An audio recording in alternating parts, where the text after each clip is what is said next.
episode, week number 4, Steel City Renegades. I'm Dynamite Dave, one of your hosts here. We got D's, my main man, our other co-host, and our very special guest again for the third week in a row, Mr. Ryan Neff. Ladies and gentlemen, put your hands together for the panel. If you guys want to join us live, you guys can join us live on the Redline Network. We're also Redline Network on YouTube. We are also on Redline Radio LLC Facebook page and our Twitter account. So you guys can go follow along on that. Week number 4 NFL getting ready to, well, already kicked off on Thursday. Now we're over in Ireland for the Steelers and Vikings, who play at 9:30. D's, how are you doing this morning? I know an early show for some of us to wake up and listen to your Steelers talk here. But D's, how you doing today?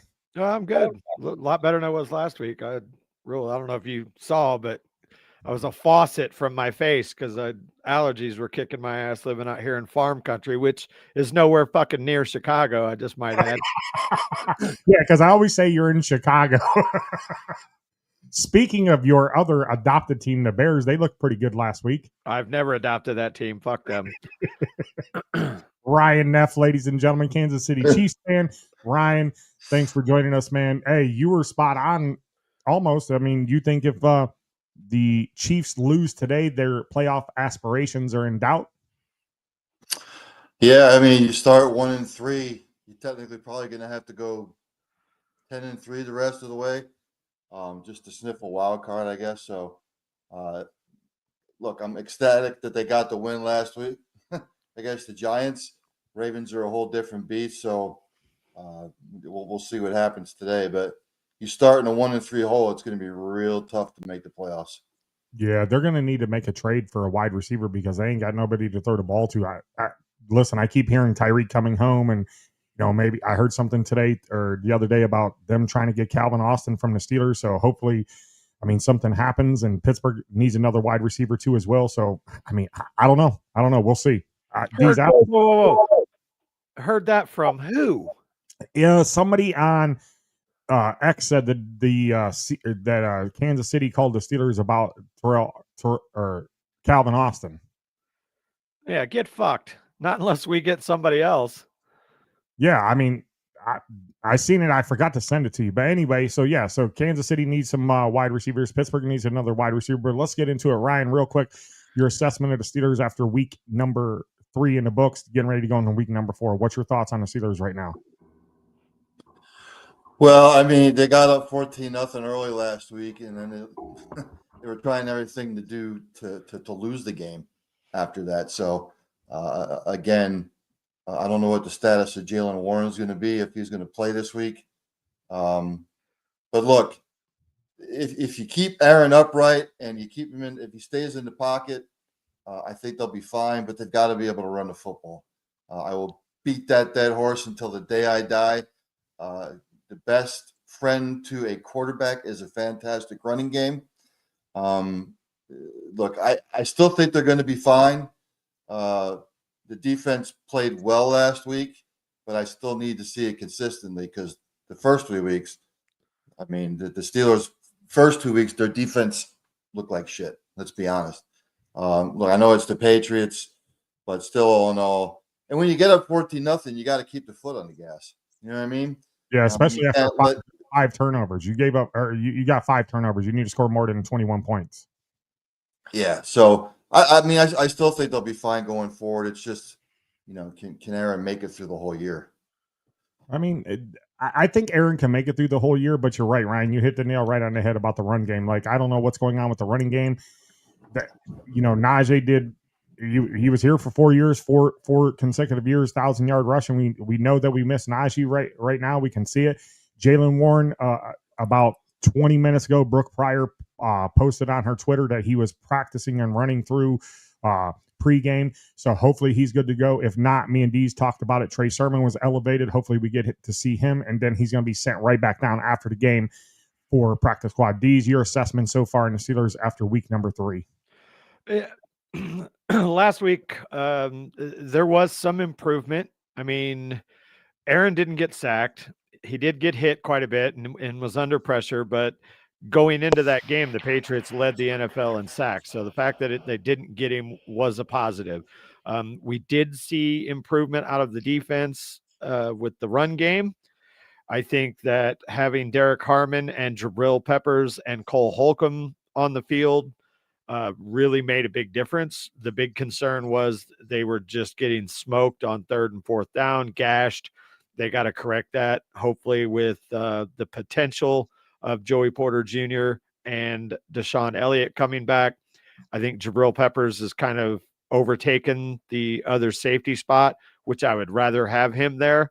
I think Juan Thornhill is good off the bench. Chuck Clark's good off the bench, but Jabril Peppers he brings that attitude that I think that they need. Offensive line, look, it is what it is. There are plays that you could point to where Broderick Jones got just absolutely stood up, and then even Troy on the right side didn't have his best game, but it showed flashes, especially early on with the run game, and then it just kind of all fell apart. I mean, if you look at those first 2 drives, Jalen was gashing them pretty good, and then it seemed like New England kind of made an adjustment, and we never countered that punch.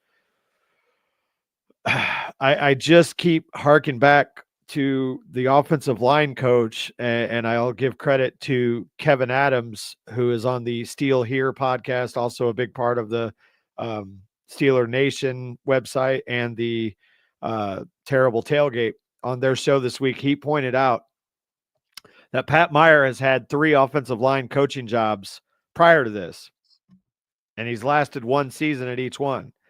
He was with the see if I can remember one of them was with Carolina, and C-Mac had his worst season. One of them was with San Diego, and Melvin Gordon had his worst season. And then the one that was before that, I can't remember, but again, same result. He was their offensive line coach, and that running back, who was a good running back, had his worst season. The fact that this team continues to employ these underqualified assistants and even coordinators, with the exception of Arthur Smith, which I think is a whole nother animal, that it all goes back to Mike Tomlin. And I don't know if it's an ego thing or what, where he doesn't, want to be outshined by his assistant coaches. We're literally going up against a perfect example today, because Brian Flores should be our defensive coordinator, but I don't think Tomlin wanted to give up control. Instead, he's got a yes man in Terrell Austin, and that's what we're seeing. Overall, though, yeah, we need to hit the middle of the field, use those tight ends. We need to throw deep. Like, what did we even get DK Metcalf for? The longest pass air yards that has been attempted to DK Metcalf is 13 yards. Like, what are we doing? What are we even fucking doing here? So, D's, real quick, the inactive list just came out about 3 minutes ago. No JPJ, no Jalen Warren, no Alex Highsmith, no Andres Pete, and no Zeke. Whoa. No, like they're not on it, or they're not playing? Yeah, they're not playing. They are inactive for today's game. Jalen Warren's inactive? Inactive. Oh, fuck.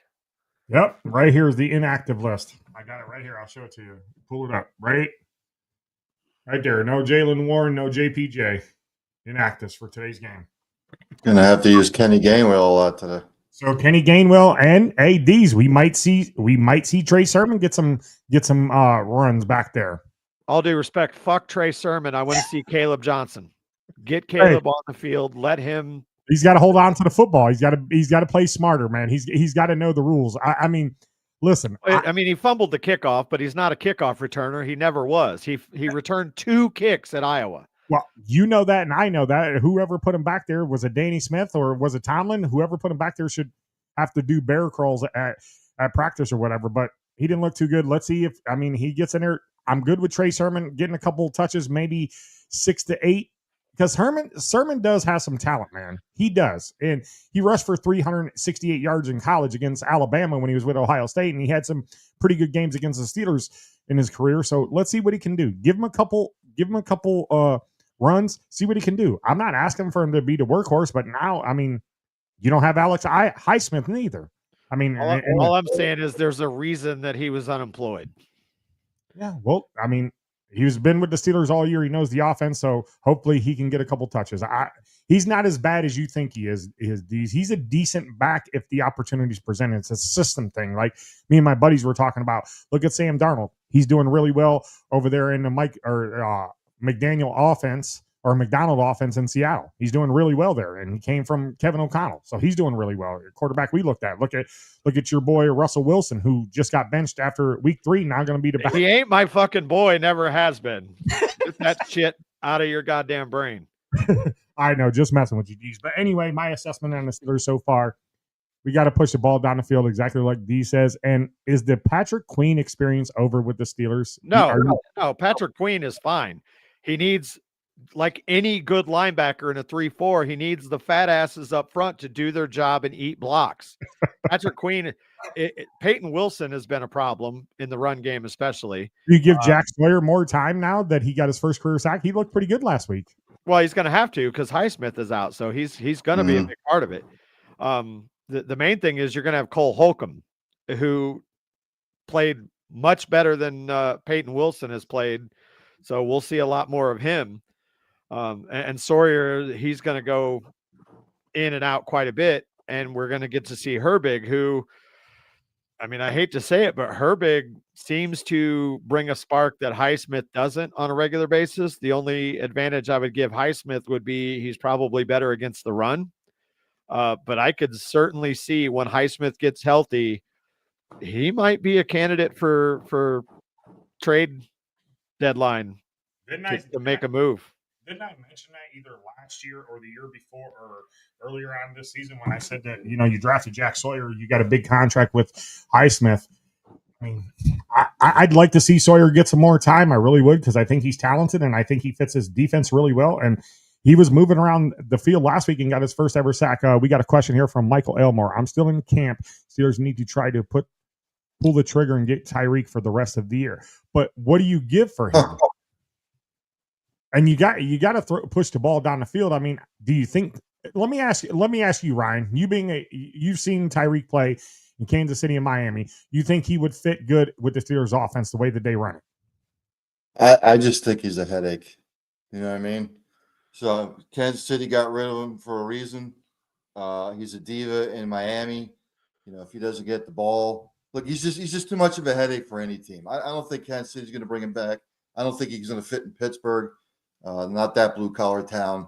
If they were making me play with a quarterback with brain damage, I'd probably be a headache as well. Well, he was a headache in Kansas City too. He produced. So, but they cut ties with him for a reason. It's the character issue that he brings. So, look, and I'll say this again, and Deans and I talked about it last week for Pittsburgh. They have a weapon on offense that they don't fucking use. You know how many fucking targets and receptions Darnell Washington has this year? None. No targets. No. He got targeted last week one time. And didn't he score a 2-point conversion? He scored a 2-point conversion. Yeah. Ooh. You're right, Ryan. You're right. It's not an official target though, because that's a quote non-play. But yeah, no, he's 100% correct. Yeah, I mean, I don't understand why you're not using him. They're not really using tight ends in general, like what we expected.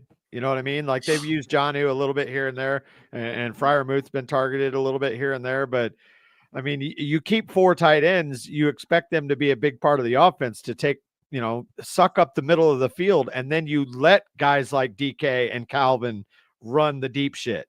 And we're not doing that. And again, I hate to, like Ryan does, beat this dead fucking horse. I don't think it's Arthur Smith. I think it's Mike Tomlin that doesn't want, he wants to play to not lose. Period. Like it's turtle ball. It's like everything that we used to complain about with Cowher back in the day, run, pass, punt. And that's the Mike Tomlin experience. Well, listen, this is the reason why we need a head coaching change. I'm tired of seeing the same old stuff over and over again. Like, if Tomlin has a losing season this year with the roster that he has, he needs to be fired. He's got his hands all over this roster, and somehow, some way, you should have found a way to fire him last year and bring in Mike Vrabel. I think Vrabel would have been the perfect head coach for this team. But hey, listen, I'm a Vrabel fan. Kudos to him for getting a Patriots job and doing what he's doing over there, because they're going to be good. But you're right, D's, 100%. Why is the offense? We heard that, oh, he's got Jonnu, he's got Mount Washington, he's got Hayward, he's got Freiermuth, 4 tight ends that you keep on your roster, and you're not using them. And that's all we heard what he did in Tennessee and Atlanta. And we were trying to get Kyle Pitts to, like, come on. Yeah, it's not an Arthur Smith issue. It's 100% not. Look at our last since Todd Haley. And even the last couple of years of Todd Haley got a little bit questionable, but they had so much talent with the Killer Bees that it was, they still opened it up quite a bit. But after Todd Haley, we had Randy Fichtner, Matt Canada, and now Arthur Smith. And to Fichtner's credit, discredit, whatever you want to say, he had to deal with a serious quarterback quandary with Ben getting hurt and stuck with guys like Hodges and Mason. And then we got a one-armed Ben Roethlisberger back. So everything was, 2 seconds, dump the ball off short and hope for the best and throw deep maybe 3 or 4 times a game. And that's been our offense ever since. Not much has changed. Yeah, it's this don't lose mentality. Yeah, and that's why Tomlin needs to be held accountable for it. I'm tired of seeing his press conferences too. Is the standard, and this is how we're going to play football. And D's, you're 100% right. He's played the last 4 or 5, maybe 6 years not to lose the games, and people give him credit, but you never see nobody go on national network and say Tomlin is the problem. Are they scared to say that? Are they scared? Well, I think that last year there were a lot of voices that started to kind of come out more so than they have in the past. I mean, even Ryan Clark questioned him a little bit, but then once the season started and they started adding all these pieces, everybody's right back on the bandwagon. But even a lot of the guys, if you listen to like your Noah Streckbein and DK, Dan Kovacevic, whatever the fuck his name is, I can never pronounce it. But even they are on this, like, you got to look at the head coach. And I watched something that was kind of eye-opening. Not really eye-opening because I knew just what my eyes tell me, but to actually hear it confirmed on the Debo and Joe show. I don't know if you're familiar, but it's Debo and Joe Hayden now have their own podcast trying to, milk that cat out. Yeah. I seen that. But Debo was talking about how when he left and ended up going to the Bengals for that year, that failure of a year, and then came back, he was like Dick LeBeau was still there, but it wasn't Dick LeBeau's defense anymore. They had dumbed it down so much that it was just a super vanilla version. And I think that that's what has happened. He said, because you remember, I mean, how many times did we get a stud defensive player in the draft and they just didn't play other than some spot stuff here and there? I mean, look at Troy Polamalu, his rookie year. He didn't see the field all that much. He had a few splash plays here and there. And there's a reason for that, because the defense was so complex that you couldn't plug a rookie in. And now it's so dumbed down and vanilla and base. Like, yeah, we've got studs on there, but they're not doing anything different to confuse quarterbacks. Back in the day, what did you think? Let's just rewind 10 years ago. The Steelers are matched up against a rookie quarterback. Oh, they're blitzing every time. That's a fucking win. Like, we are going to destroy that rookie quarterback. Like, one rookie beat us for, I don't even remember how many years. And now it's just like, it's so vanilla and it's the same. Teams know what we're doing. Listen, TJ Watt is not the same player this year. I don't know if he got the big contract or or like you says, D's, like, this defense is just watered down. And I remembered that we talked about this at the end of last season. I'm not hearing that bullshit. If you want to go back and look at Jack Sawyer's sack, you know why Jack Sawyer got that sack? Because 3 fucking players were blocking TJ Watt. Yeah, TJ but is every bit as good. He's got 1 sack so far this year. 2. 2. Okay, 2. So 2 going into game 3. Myles Garrett's got 6 already. Okay, but go back and watch every pass play and watch how quickly the quarterback gets rid of the ball and watch how many people are hitting TJ Watt. It's not a TJ Watt issue. It's the teams know what we're doing and they run the ball away from TJ for one. Like, they only allow 2.3 5 yards per carry when they run to TJ's side. When they run to the other side, they're averaging almost 6. Like, there's a huge discrepancy there. And in the pass rush, it's not that TJ is not getting home. It's that TJ doesn't have the time to get home. Okay, I get that, but if you know that as a defensive coordinator, why are you not moving TJ Watt around to trick them? Why are you not moving him around? Well, you'll have to ask Coach Tomlin that question, but this narrative that TJ's lost a step is complete and utter bullshit, because I watch. He's still beating one-on-ones the way that he should. The problem is that the quarterbacks are getting rid of the ball in 2 seconds. It's real hard to get home in 2 seconds. And when he doesn't have any help on that defensive line other than Cam Hayward, that's why I'm excited to get Derek Harmon in there a little more often and get Keanu Benton off the field. I think we'll start to see an improvement in that, and teams will not be able to just game plan for TJ Watt. And I agree, but as you look at it with TJ Watt, you got to have you're probably the leader, or if not 1A or 1B on the defense behind Cam Hayward. You got to speak up and say, we need to move me around or get me some more plays where I can get to the quarterback. You have to say that. Well, I don't know that we can't say that that's not happening, but TJ is just not a guy that's going to go public with it, because what's the good of that? Well, you're right on that, but I mean, still, like, Rodgers speaks up. Listen, I understand Rodgers has the track record and the pedigree to do that.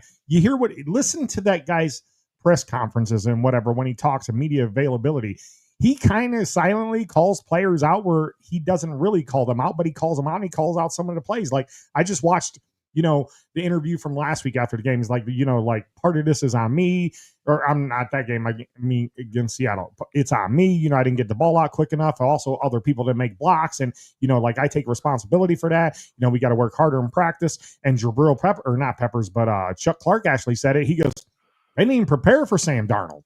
So a new guy coming in said, oh, yeah, well, we didn't prepare for Sam Darnold. How does that make your defense look? That's not it wasn't Sam Darnold. It was Justin Fields. Oh, Justin Fields. That's right. I'm sorry. Week 1. He didn't say they didn't prepare for Justin Fields. What he was saying was they went up against Aaron Rodgers in camp, and that's a big difference between an immobile quarterback and a guy that can run a 4.3 40.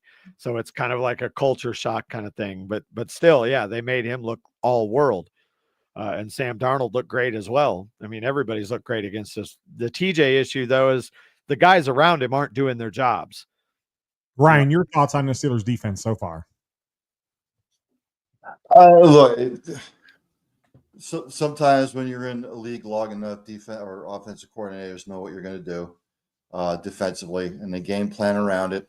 Look, as far as the Steelers defense goes, they're probably not what they once were. They're a little bit older now. Like Dee said, maybe they are moving TJ around a little bit. We just don't know about it. But like you were talking about the Browns before. The Browns have some studs on that defense that free up other people. You've got Cam Hayward and you've got TJ Watt. TJ Watt. And then who else on the defense really scares you other than those two guys? I mean, nobody really. So in the front, nobody, yeah, especially not as far as the pass rush. Again, I'll say this again. I'll beat the dead horse again. A defense's best friend is if your offense can put together long, sustained drives and you keep them off the field. And the Steelers aren't doing that offensively. Not that I've seen. Even against the Jets, in the opening game of the season, it's not like the Packers there were some big plays, but I don't think there was really any long, sustained drives in that game.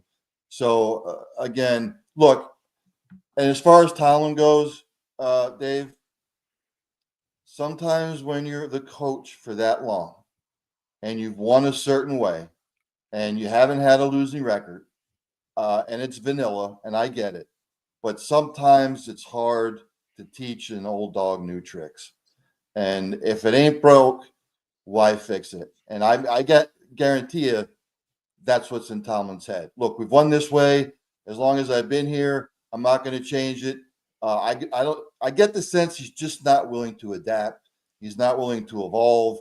It's just going to be the same old thing. And look, I think the Steelers are going to be fine. Look, and they could still win a division, for Christ's sake. Baltimore's having their issues. Cleveland's sitting at 1-2. Cincinnati with Burrow out. This division is up for grabs. But I don't see Tomlin changing his ways. He's done it for too long. I'm not. I don't want to win a division. I want to win a playoff game, Ryan. Give me a playoff game. And I get it. But again, to Deez's point, with Tomlin, he's just gonna fucking do things his way, and it's not gonna change. We've won this long doing it my fucking way, and we're just not gonna change it. And that's the sense that I get from Tomlin. I mean, you guys are hitting the nail right on the head, but as ownership and as other people in the organization, you got to be like, when is this vanilla defense or this vanilla way that we play going to change? The only way it's going to change is if you fire the guy at the top. I mean, and people say, oh, well, Tomlin will have a job tomorrow. Yeah, he'll have a job tomorrow, but can he do the same thing with another team? Can he build another team and take them back to the Super Bowl? That's the question. Didn't Rooney say last January that he's not going to get rid of Tomlin because he's won in this league. He wins games, and I get it. Fans want more than a playoff win, but again, I've seen it time and time again with coaches who have been with an organization for a long period of time. Look at Tom Landry, way back when. Tom Landry did it a certain way, and he wasn't going to change. Numbnuts came in there and fired him. Look, it's just unless they have a real bad season, and unless Pittsburgh, let's say, goes, I don't know, fucking 5-12, 6-11, then maybe Rooney will start thinking about making a change. But, as long as Tomlin keeps winning and he makes the playoffs, X, Y, and Z. I get it, Dave. As fans, you want to see more, but we don't own the team. So what are you going to do? You're right. You're just going to sit here and complain and come on a podcast like we do every Sunday, complain about it, and just, take your lashings as a fan and just move on from that. And, thinking that we've got all the answers, but we don't sign our paycheck. So we don't see what happens there every day. A lot of players say that they came there for Tomlin. Chuck Clark said it. Jabril Pepper said it. DK Metcalf said it. Tomlin's loved in the locker room, but it's about time for this organization, Omar Khan, to step up and say, listen, we got to put winning football on the field, and we got to win playoff games moving forward, because if you don't, man, I just don't understand how you go look at their playoff losses over the last 10 years. They're, if not sorry quarterbacks, mediocre quarterbacks. You lost to Blake Bortles, who destroyed you with Jacksonville. You lost to Tim Tebow. You lost to what was the backup quarterback from Kansas City that filled in for them when they went during the COVID year when they made the playoffs. Or no, that was against the Browns when Baker Mayfield lit them up for 28 points in the first quarter. I mean, well, to be fair, Baker Mayfield has proven to be a pretty fucking good quarterback. He was now he is. Now he is. I think he was decent then. He was a Brown, and then he got shipped to other bad teams. But still, yeah, we should have won that game. That was the season that we started out 11-0, but then we kind of got exposed as it went on, and the high snap first play of the game led to a touchdown, and it was there. The only thing I'll say about like this season, given all of the pieces that we've added and the money that we have spent, I mean, it's been, the roar has been building for Tomlin to hit the bricks for quite a while. It's going to be louder than ever if this team doesn't at least win a playoff game. It's going to be really tough for Rooney to ignore, if this season basically falls apart, given all of the money they spent, all of the pieces. And I don't care how loved he is in the locker room, you got to produce results. And right now we're not seeing those results. And unless somebody steps in and tells Tomlin or whoever, I don't know whose decision it is to bring these assistant coaches on that we have. Because again, I still stand on the fact that I think that that's a big part of the problem.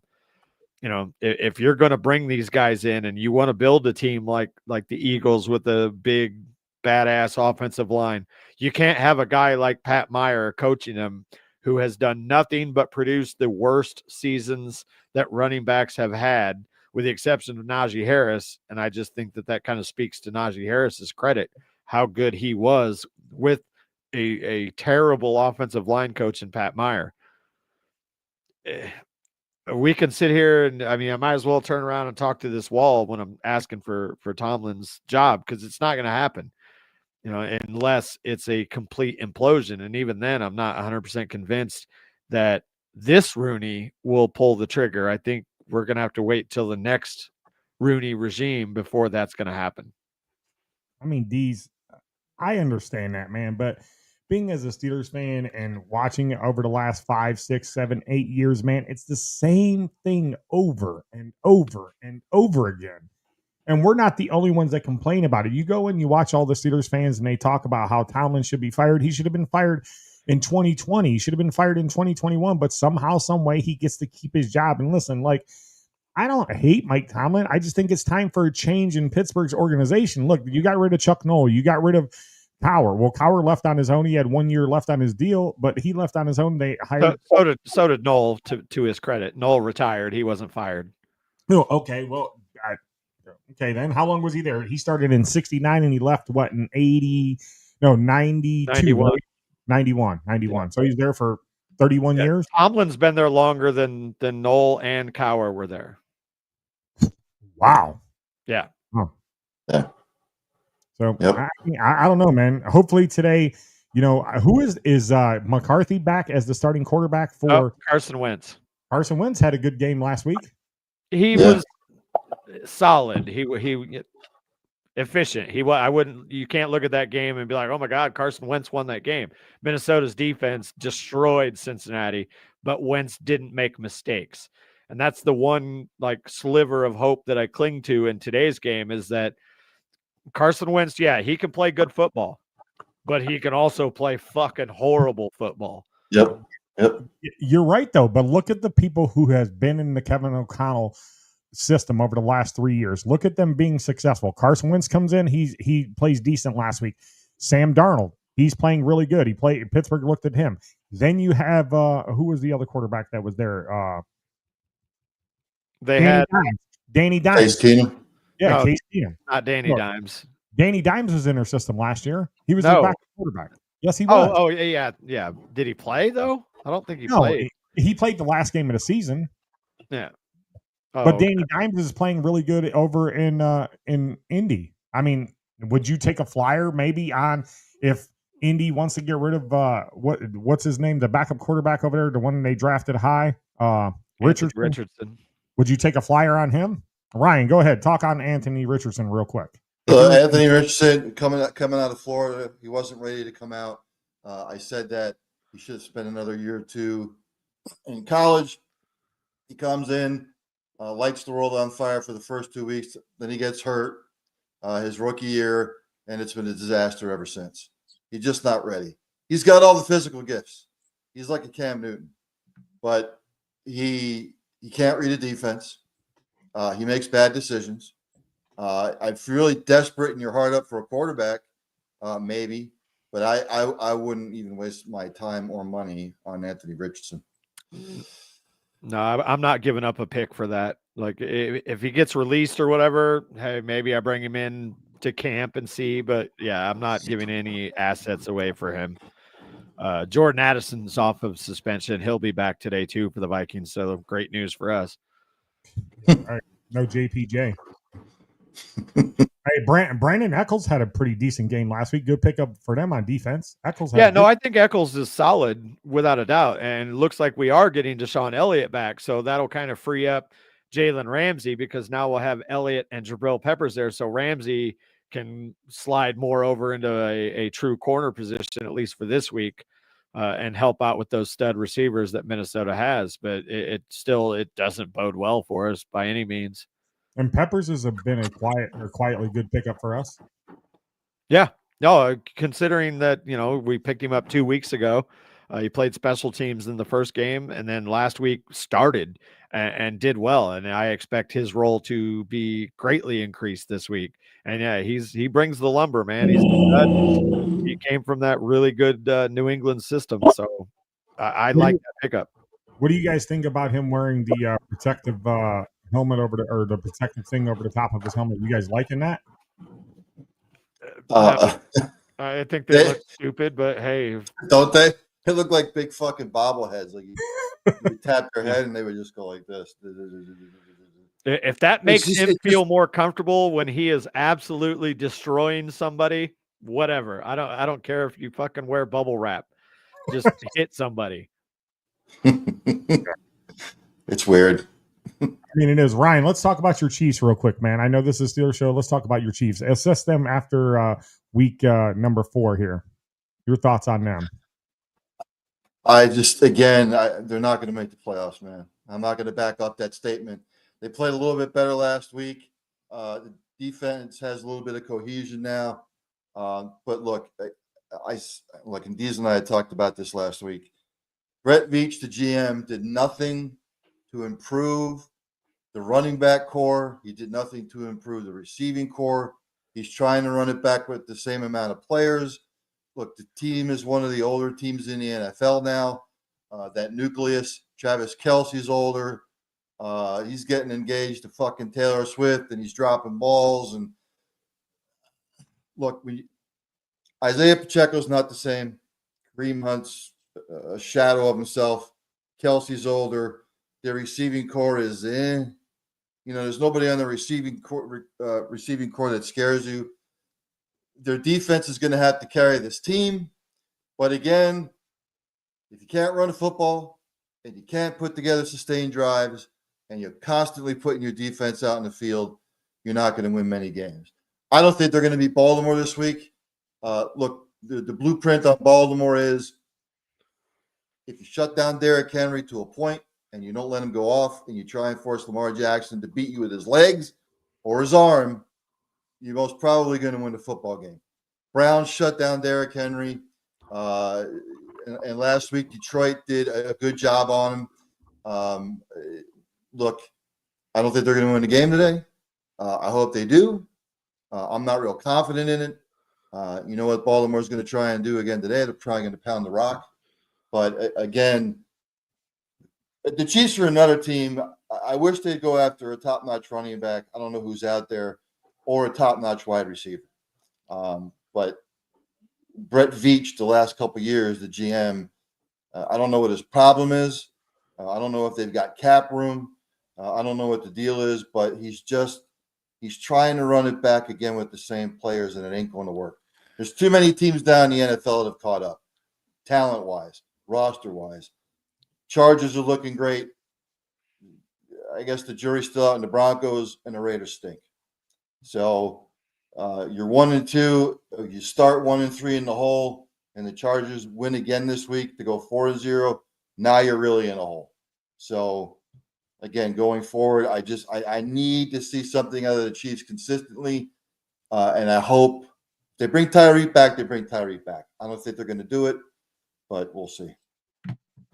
Yeah, I mean, I don't know. Miami's in disarray. They might have a fire sale here real soon, and they might need a new head coach because what's his name, Mike McDaniel. He's too friendly. He's a younger coach. They need somebody in there who's got some discipline in him. He's just too friendly of a coach. I mean, he's lost the team. You can obviously see that. So Miami's got a fire sale. So that'll be coming up. I mean, don't know, man. But again, you talked about the AFC North here a little bit earlier, Ryan. Yeah, the division's still wide open, but are you okay?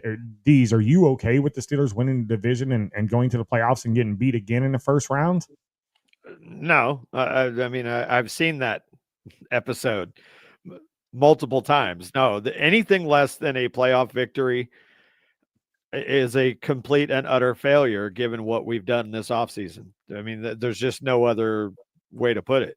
We have spent too much money, brought in too much talent, that if they fail to win a playoff game, nobody can say that this season was a success.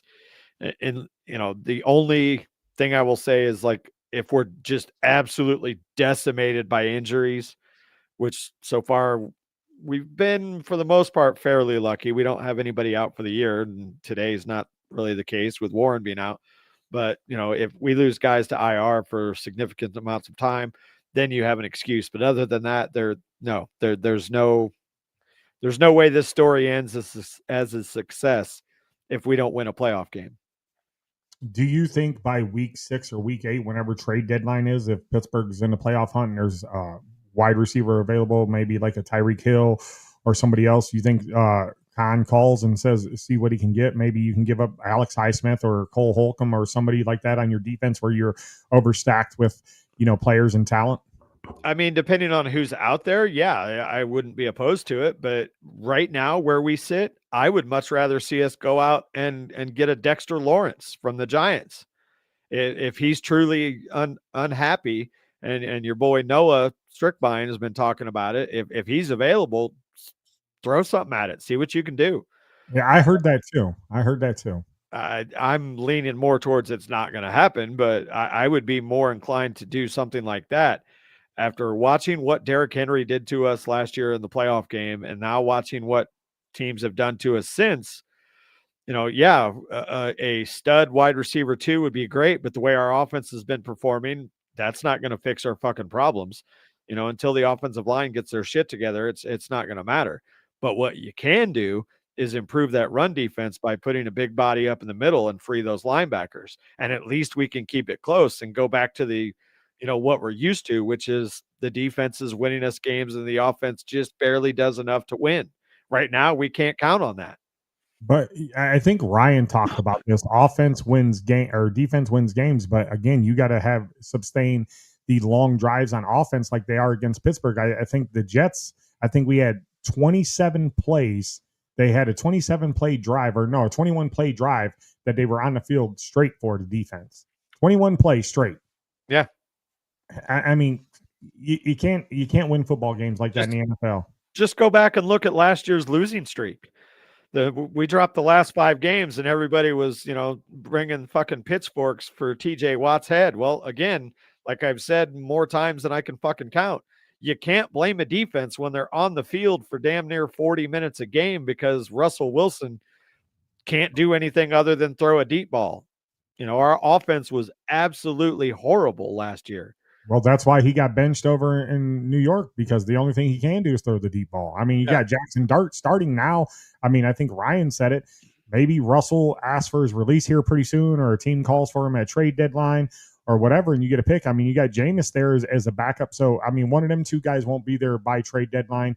And, I mean, it's the Jackson Dart era now in New York. So hopefully, I mean, he's good as everybody says he was, because, I mean, a lot of people saying he should have been a top 3 or 4 quarterback drafted.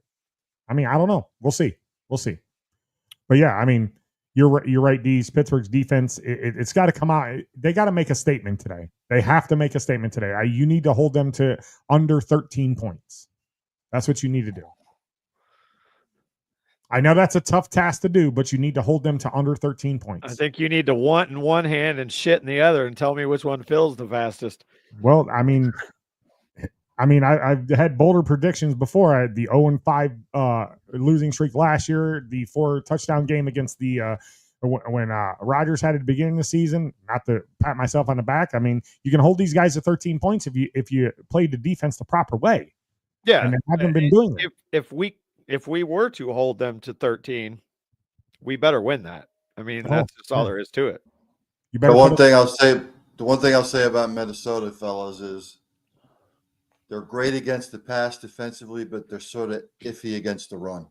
And I know Warren's out, but you're going to have to pound the rock, because you know what Minnesota's going to do. Minnesota sticks to the game plan, and they're going to have to with Wentz. They did it with Jordan Mason last week. They're going to pound the rock as well. They're going to spread the ball around a little bit. They're not going to get too cute with Carson Wentz. Just because he's older, they're probably going to try and dink and doink, run the football. But, and again, I hate to say it, guys, I'm going to beat the fucking dead horse till the day I die. As much as it is a passing league, if you cannot run the football and sustain drives running the football, you're not going to win in this league. So what I expect out of Pittsburgh today, they're going to try and pound the rock. 35, 40 times. I mean, you think the duo of Gainwell and Johnson and maybe Sermon get a couple runs in there? I mean, you think that can beat Minnesota? They're gonna have to. They're gonna have to try and take the pressure off Aaron a little bit. and they're going to need to keep their defense off the field. Again, Caleb Johnson today, they're going to have to use all those running backs today, all of them. I don't care if they use 3-4 running backs and they each get like 8 carries apiece. That's 32 rushes. Just run the goddamn football. Yeah. Hunter Bailey says Caleb Johnson has to make a statement today. There's got to be a good sized chip on his shoulder today. Big day from KJ. Steelers win today. Let's hope you're right, Hunter. Hunter, let us know where you're tuning in from. That's my cousin. He's in Illinois as well, and he's also not in Chicago. D's just had to throw that in there. But I mean, I agree with him. Like, look, Caleb Johnson's a good running back. He did it in probably the toughest conference in football, in college football, being the Big Ten. I know the SEC gets all the glory and the championships and everything, but as far as like traditional hard-nosed football, it's Big Ten, and Caleb Johnson is a stud. And I think that he was back there returning kickoffs because I think Tomlin wanted him to kind of get accustomed to the speed of the NFL. Clearly that was not the right move. He's just gotta, they got to tell him, don't think, just get the ball and go. You know, if there's not a hole, make a fucking hole. You know, watch Jaylen Warren. He gets the ball. He don't dance. He goes. A lot of times he gets hit in the backfield, but when he breaks through that front line, it's there. And I think Caleb can do the same thing. And I really hope that they lean on him today and build his confidence up, because I think that's only going to make him a better back going down the stretch. I mean, you're right. We really haven't seen much of him. He was drafted as a running back, not a kick returner. He will be okay. Yeah. That's what Hunter said. You said that too, D. So you guys are on the same page there. I mean, I totally agree. I do. I totally agree with you guys. I'd love to see more of him. Maybe have a good game, 15, 16, 17 carries, 80 yards and a touchdown. That's a good, decent game from him, or maybe 2 touchdowns. Don't know, but we need to see more of Caleb Johnson. You drafted him as your, third pick for a reason? Third rounder. Yeah, you drafted him as your third pick, so we got to see more of him. There was a reason why you wanted him.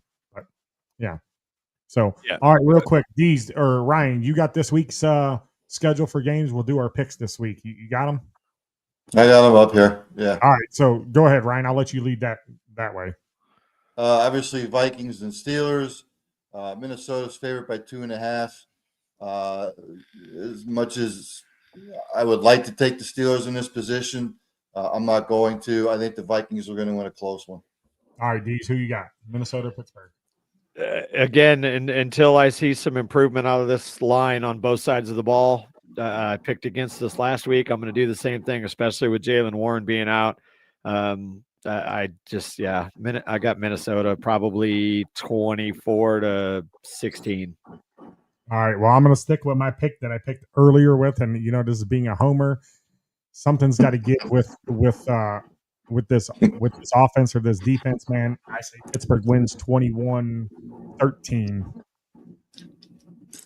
And by the way, stop playing fucking games overseas. Nobody gives a fuck about American football. Well, get used to it, because Roger Goodell wants an international game every week of the season, and it's gonna happen, guaranteed. I wouldn't be surprised if they have an international football team here pretty soon. That's the goal. He's He's not making that a secret. Commanders at the Falcons. Falcons are favored by 2.5. Somebody knows something. As good as the Commanders looked last week, you know what? Somebody knows something that I don't. I'm going to take the Falcons in a close one. I'm going to go with Washington, even though Terry McLaurin is out.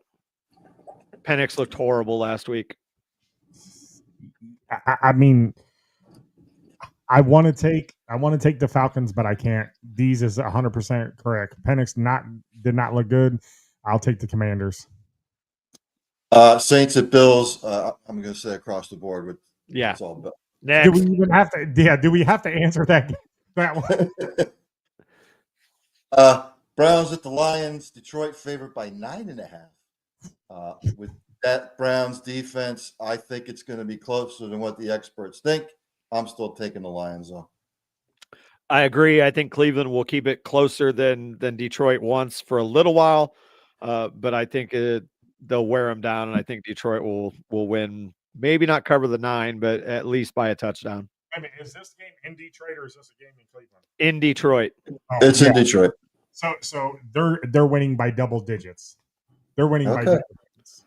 I would say 31 10. If they get blown out, I think we see Dylan Gabriel today. Oh, no, Yeah.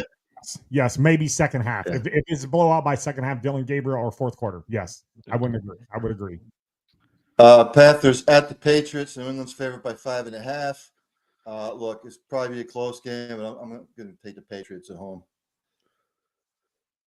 Agree. I think New England looked solid last week, with the exception of the 5 turnovers. Carolina, the only team in the NFL to have a shutout, but they're going to look a lot better this week. So give me New England. I'm taking the Pats too because I like Mike Vrabel. Chargers at the Giants. Chargers favored by 6.5. It's the Scatterbo Dart era in New York. I'm only going to take the Chargers because it's probably going to be a close game. Hardball ball, run the ball, play solid defense. They're going to be in a lot of close games. I'll take the Chargers in a close one. I'm going to go upset of the week here with Jackson Dart is going to look good. Geez, now I got to change my pick because I was going with the same thing. I'm changing my pick. Go ahead, West Coast team traveling to the East Coast. Jackson Dart, all the hype. I think Scatterbo is going to play a big part. Khalil Mack is out, so yeah, I'm taking the Giants here. No, D, screw that. I'm taking the Giants too as an upset. All right. Eagles at the Buccaneers. Philly favored by 3.5. No Mike Evans for Tampa Bay. Look, Philly struggles in Tampa Bay, but I still think they have the better team. The Eagles in a close one.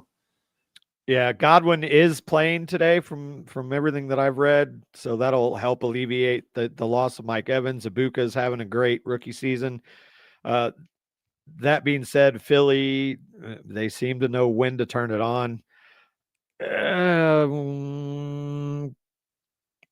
I'll take the Eagles.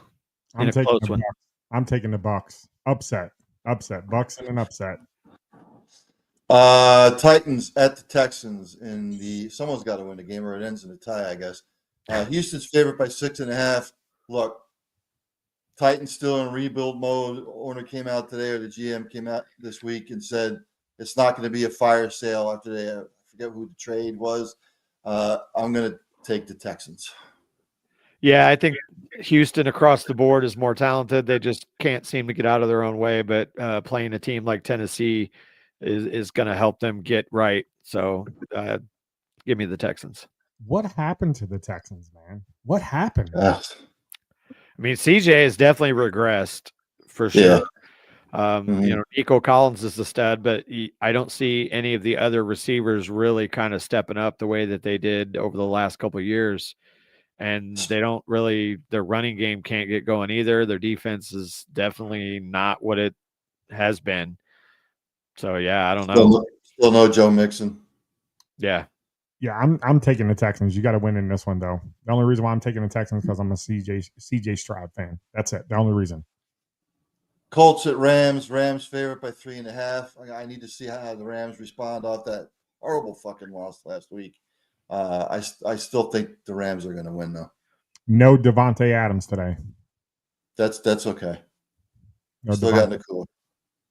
Yeah, I think the Rams. I think they're going to win this one. I think we're going to see Danny Dimes kind of come back to earth a little bit, playing some stiffer competition, even without Devontae. You got Puka still there. Kyron Williams is having a good year, so I think it'll be close, but I think the Rams win.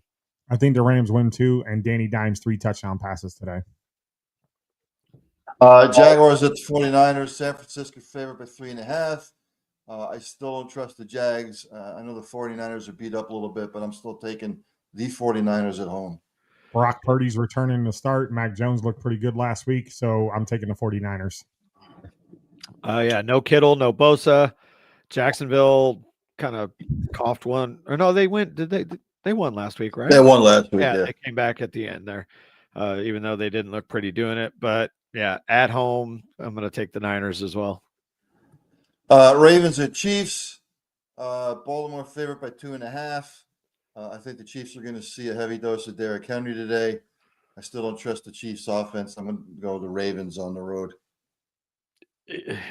Look, I'll preempt this by saying go Chiefs, but I don't see it. The Ravens offense, when Derrick Henry doesn't fumble the ball away, is still looking really, really good. Their defense is suspect, and I think that the Chiefs might put up, quite a bit of points compared to what they've done, but I think Baltimore is going to be too much for them.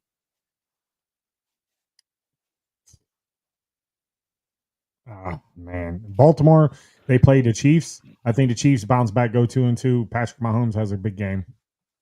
Hope you're right. Bears at the Raiders. Vegas favorite by 1.5. Look, Dallas is ass. We can't really go by what Chicago did last week. Raiders look like ass last week. This is the ass game. I'm going to go to Raiders at home just because I still don't trust Caleb Williams. Neff, I'm in the same boat. I'm taking the Raiders all day. I can't stand the second favorite team and the second favorite quarterback. I'm going to burn your fucking house down. I'm taking the Raiders all day over the Bears. That being said, I don't know. I think the confidence boost that Caleb's going to come into this game with, and Geno's looked really bad. As much as I, hate to give the Bears any credit, I do think they're going to win today. Yeah, well, maybe we'll see Kenny Pickett get some playing time. That would be hilarious. Packers at the Boys Sunday night. Green Bay favorite by 6.5. Packers. I'll never pick Packers all the way. Yeah, I think the wheels fall off. I'm going to go with Green Bay. They're going to have the big bounce back here after the debacle in Cleveland. Dallas's defense is nowhere near what Cleveland's is. They're going to win and win big, and I think Micah might kill Dak Prescott. Yeah. Tomorrow night, the dumbass doubleheader on Monday night. Jets at the Dolphins. Somebody has to win. I'll go Miami. Wait a minute. Both of them guys are 0-3? Yeah. Who? The Dolphins and the Jets are both 0-3? No, the Dolphins are 1-2. I don't remember. Oh, no. I'm sorry. You're right. Yes. Yeah. Wow. Okay, I'm going to pick the Dolphins. I'll pick the Dolphins in this one. I'm going to go with the Jets. Okay. The Dolphins are in complete fucking shambles right now, and I'm going to take them. I'm probably wrong, but I'm going to go with the Jets. Then the Bengals at the Broncos. Denver favorite by 8.5. Look, I don't like what I saw of the Bengals last week. They're about to implode. I'm going to take the Broncos at home. Yeah, Jake Browning looked absolutely horrible. The Bengals defense is trash. Even though Bo Nix looks like he may have regressed, I still think Denver's defense is strong enough that they will slow down that Bengal offense and do just enough to win. I'm going to go out on a limb here, and I'm going to say that the Bengals don't win, and by next week, Russell Wilson will be their starting quarterback. They'll make a trade for Russell Wilson. No fucking chance. No fucking chance. No way. It'd be hilarious. I'm here for it because that's not going to be a good ending for the Bengals, but I don't think it's going to happen. That's not a Mike Brown move. Yeah. So, all right, guys, that's the end of the show. For Dynamite Dave here, for D's, for Ryan Neff. We'll see you here next week, Steel City Renegades. Make sure you guys watch the Steelers game at 9:30 live from London against the Minnesota Vikings, also known as the Purple People Eaters. So make sure you guys watch that game. Let us know how you like the show. Go follow us, Redline Radio LLC, Redline Network on Facebook. Thank you, guys. We'll see you guys here next week. Have a good day. See ya.